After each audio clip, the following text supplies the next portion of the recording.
New year means time for a new Marvel Snap roadmap. Today, we're going to be running through features that are coming soon, which historically means in the next patch or two. Features that are in development, meaning Marvel Snap slash Second Dinner have already begun working on them, but they don't have an exact timeline on when they're going to be hitting, as well as some ideas that they're still kicking around in concept, which means that they haven't fully started dev work on them, but they want feedback on if these are something that you think is worthwhile.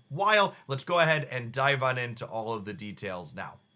To kick things off with the coming soon feature, we can expect improvements to albums in the short term. Albums were a feature that was introduced at the end of last year that allow you to collect specific sets of variants to get extra in-game rewards. These rewards included other cosmetics like variants and emotes and card backs, but they also include in-game resources to help you progress your account like collector's tokens and even spotlight keys. They're going to be actively improving albums with making them various sizes, giving you more ways to collect emotes. They also have a concept of parent albums, which will give you bigger rewards if you complete multiple smaller albums. For example, Dan Hip is an artist that has lots of variants in the game, so there will be multiple Dan Hip albums that give you collections of rewards, and if you complete all of the Dan Hip albums, there'll be a parent album that gives you even more. They are making a number of these adjustments based on feedback that they got when albums initially released, so as always, if you have thoughts or feelings on these ideas, make sure you keep sending them along to Second Dinner so they can keep iterating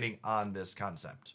Our next coming soon feature is one that players such as myself been clamoring for since the game was in beta, as Second Dinner comments on here, and that is selectable card effects and borders. What this means is even if you upgrade a card all the way through the Infinity Split version of it, you'll be able to pick those earlier border types that fit your aesthetic taste. For example, a card that has a red nameplate often looks good with that red ultra border, and players want to pick those cosmetics to match. I personally absolutely love having the gold border on my cards that have that gold split background on them, and currently I just have to leave them there, never splitting that variant again in order to maintain that effect. Now I'll be able to upgrade them through and through as much as I want while still continuing to have that base version. This is definitely a feature that I am looking forward to, and I'm glad to see it in the coming soon category. Second Dinner goes on to note that these customizable borders are going to be a two-part implementation as well. In the in development section, they have a new collectible border that will be a new cosmetic type that will allow you to customize your cards to be even fancier than before. Up next in our coming soon, we have in-game events. Second Dinner notes they look to keep the game fresh every week, so this year they're going to be introducing these in-game events. Over the year, they'll gradually add new and varying types of events, but the first one they're tentatively calling leagues, which look to be a competitively slanted event. When a league event is active, you'll be matched up against a small number of other players near your skill and collection level, and then during the event, you'll compete to see who can earn the most cubes to earn some awesome rewards. Will you have what it takes to win your league? I'm going to be interested to see how this gets implemented exactly. Is this going to be like another queue that you have to queue up into that's separate from the ladder and conquest? If the player pool is small in there, how small is small? Will they be open all day with potentially long queue times? It feels like there's a couple different ways this could go. At the very least, this does mean that there will be another place to get free in-game rewards for, which can only improve the economy further for players of all collection types. Our next coming soon has a lot going on. Character mastery. And this one sounds sweet because I think it does a good job of leaning into something that Marvel Snap does really well, and that's making players feel invested in their collection, specifically in cards that they love, that they've upgraded and split and customized a ton.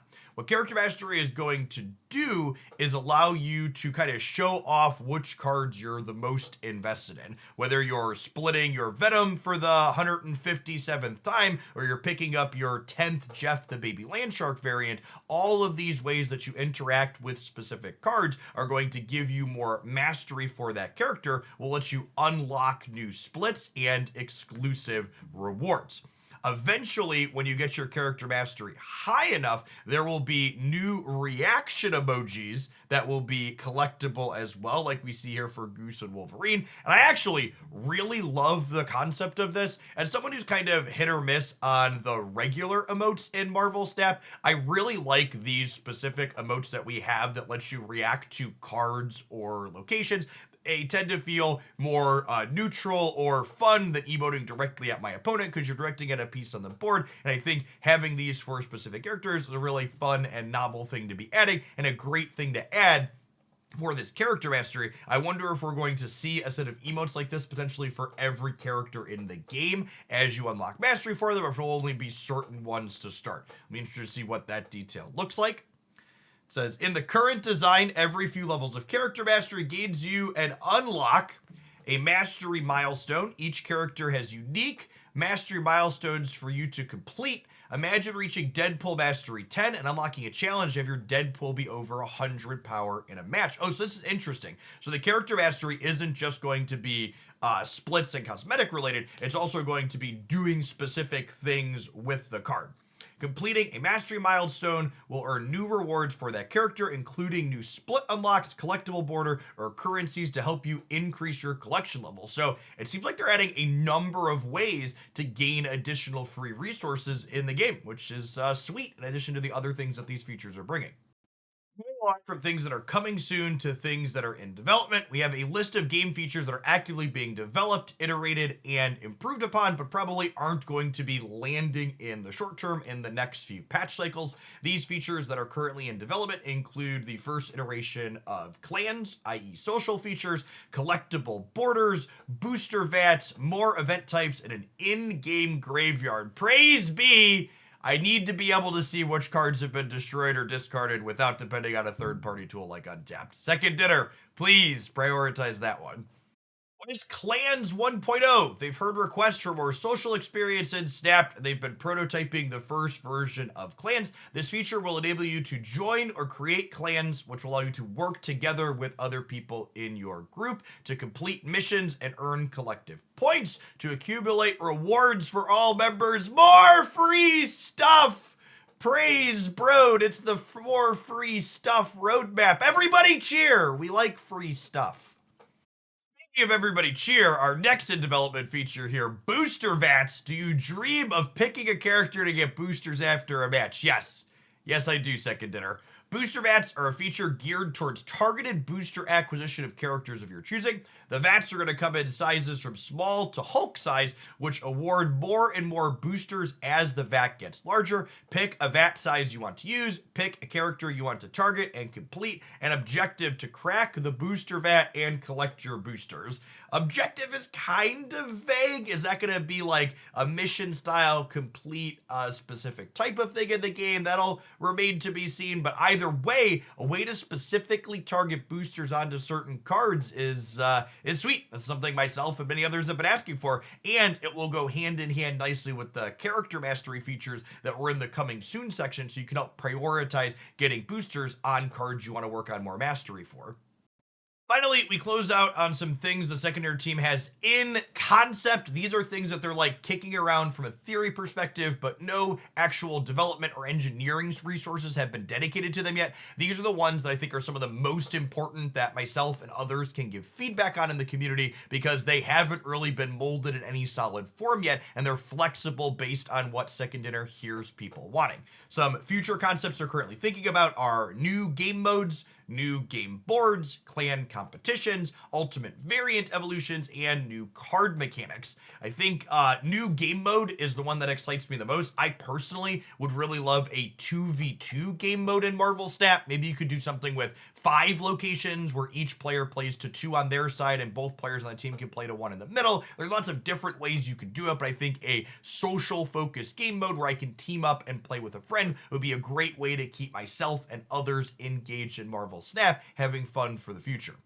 New game boards are another that I would be really excited for. I think they're a cosmetic that they could easily monetize or have bigger rewards that you could chase towards. I also think new game boards are a way that they could reutilize and recycle some of the phenomenal menu music we've had season to season that's just disappeared out of the client when a new one starts. You could, in theory, tie a new game board to each season and tie that seasonal track to it, so that way we can hear a variety of Marvel Snap's awesome tunes while we're playing the game, and those old musics don't just go to the graveyard once they're done for the month. Finally, clan competitions could be one of the many ways that they encourage engagement and interaction inside of clans. This is something that's probably going to change once they see how the initial clan rollout is received and how active players are in it. But I have to imagine this would involve pitting clans head to head against each other for other more free stuff. Finally, we've got Ultimate Variant Evolution, which desperately need upgrades. These things cost 5,000 collector's tokens, and they really don't have anything that fancy other than the artwork being good, but there's so much good artwork in Marvel Snap, it's hard for a lot of players to justify spending tokens on something that doesn't really have a big upscale. I think new sound effects or border effects or any variety of things would be good improvements to the Ultimate variants in the token shop.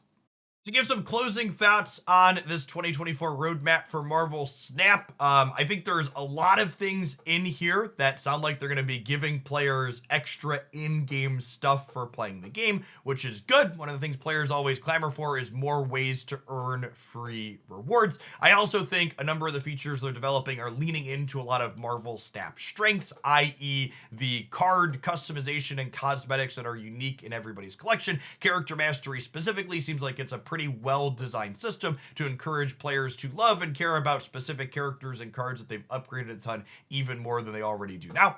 I would love to hear your feedback on everything in this roadmap down in the comments below, and be sure to engage with Second Dinner politely on their official forms of social media, whether it's Twitter or Threads or their official Discord server, so you can let them know, especially on these in-concept features, which ones you think are worthwhile and fun. As always, thanks for watching all the way through the end of the video. Make sure you snap that like button if you enjoyed my breakdown on this topic, and we'll see you back again tomorrow for another video here on YouTube.